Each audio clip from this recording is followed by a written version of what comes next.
As you look across this valley, historic reports from early settlers of St. Louis reported that literally the bluffs along the rivers, both sides, were dotted with mounds. Unfortunately, today there's only one mound remaining in the city of St. Louis, and that's Sugarloaf Mound. St. Louis used to be called Mound City. That was our nickname. And early visitors to St. Louis, Europeans, marveled at the mounds in present-day downtown St. Louis, and they were very concerned as one by one these mounds started being destroyed to make way for a growing city, and they urged the city administrators at the time to preserve these mounds. And they even said, what a wonderful city this would be to come visit. People would come from all over the world to see this great city and to visit the great Indian mounds that are here.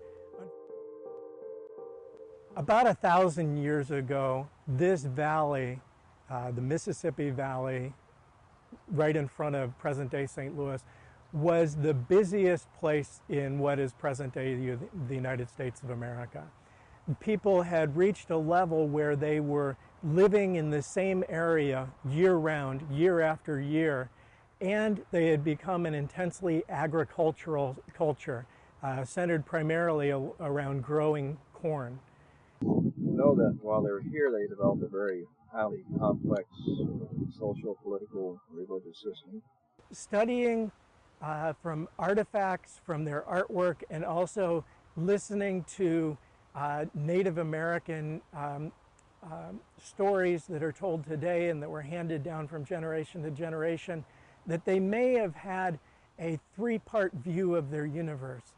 The lower world, or world beneath, was below water or caves, and many mounds were actually built atop cave systems.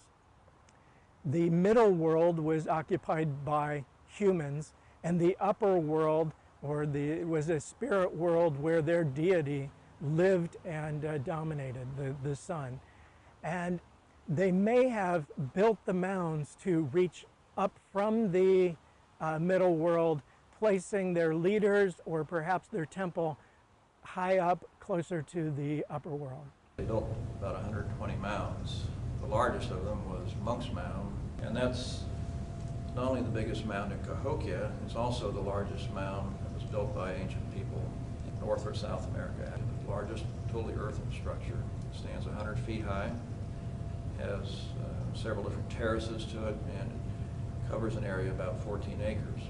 Mounds come in a variety of shapes, one being a conical shaped mound, which is usually associated with burials. Secondly, a platform mound, which has a flat top, and usually an elite member of the society, the chief, would live on top, or there'd be a temple on top. Third type being a ridge-shaped mound, which we think was used and built to mark boundaries within a given territory. The fourth shape, which we really don't see much around here, is an effigy-shaped mound. It's a mound built into the shape of an animal, usually. Sugarloaf Mound is a three-tiered mound. Think of it in terms of steps. This being the top step was built by the Native Americans. The middle step was probably carved into the natural slope, and the lower step also carved into the natural slope. This is unusual, the stair-step mound formation. We're very fortunate that this last surviving mound was purchased by the Osage Nation. They are an Indian nation out of Oklahoma, and they have purchased this to preserve it for generations to come. So there's about 80 that are left today in some form or another.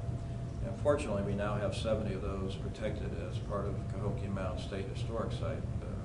Also, there were subdivisions built here in the middle of the site. It's not just the mounds that we're concerned about, so is this land around the mounds, because that's where the people live, it's where their houses were, it's where their daily activities took place. So we learn sometimes a lot more about them digging in their residential areas than we do by digging on a mound, but we hate to see any of it lost. Regardless of the shape or the function, burials have been found in and near every shaped mound.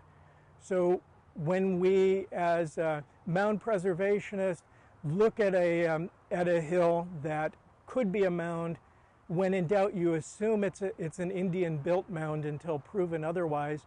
And secondly, you should assume that there are burials within the mound or near the mound. And we wouldn't put up with grave robbers going into our historic cemeteries, say at Jefferson Barracks, and digging up graves looking for artifacts. We in no way should put up with grave robbers coming and digging into Indian mounds looking for grave goods. It is a felony to knowingly disturb an unmarked human burial in Missouri. Unfortunately, there's no burial mound police, and no one to date has ever been prosecuted for vandalizing an Indian mound. Mind of people are collecting from fields that have been plowed up by farmers where the artifacts are pulled out of position. But anytime you dig, it's like tearing a page out of a book. You know, it can be very destructive. So the mounds that are left here at Cahokia, and there's some that are still on private property. We're in the process, our support group, the Cahokia Mounds Museum Society, has a land acquisition program, and they are trying to raise funds to buy more of this property to help protect more of the mounds. So if anybody would like to contribute to that fund, that would certainly be helpful. Quietly, there's a growing army of people who are adopting local Indian mounds and watching over them. There's a website available if you would just do an internet search of the Missouri Mound Adoption Project. It's a website where you can become connected with this loose coalition of people who are adopting and watching over Indian mounds. The reason that I think mounds are so important is that people have been living in and around the St. Louis area for at least 11, maybe 12,000 years. They left little hints of their presence here. But for me, the mounds are the greatest reminder of what was here. It's obvious when you see a mound such as Monk's Mound that a great deal of work and planning went into it.